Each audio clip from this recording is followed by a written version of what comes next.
Hello, this is a tutorial on how to use Discord.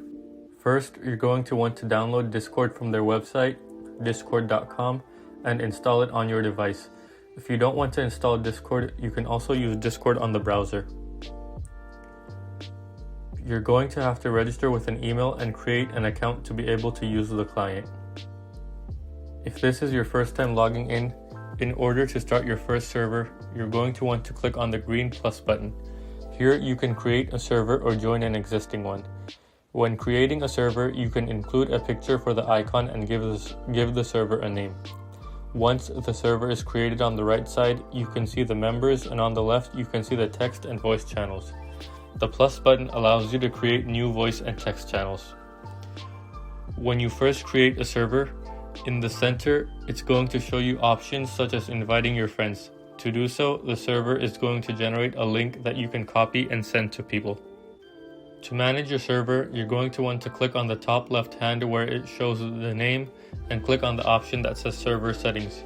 Here you can change the picture, server name, create a channel for inactive members for voice chat, and also enable or disable system channel messages such as people joining the server.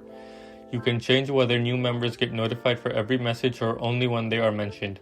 You can also add rules for members, emojis, look at the audit log, and manage users. To add friends, you click on Discord's icon at the top left corner. And if you have a friend's Discord ID, you just enter it and send a friend request. Here, you can also see all your direct messages and history with other users. You can also join public Discords by clicking on the green compass button, and here you can discover and look at different categories such as gaming and education.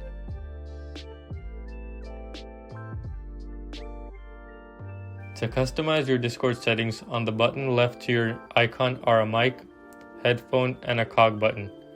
The cog button will launch the user settings. There are many different options that users can customize, including privacy and security, voice and video preferences, and more. In the voice and video option, you can test your mic to make sure it's being heard, and also change to whether your mic is always on or only on when you press a button.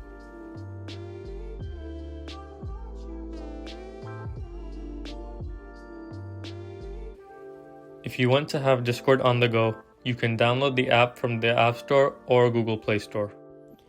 Discord is convenient and can be taken wherever you go, so download it and give it a try. Thanks for watching.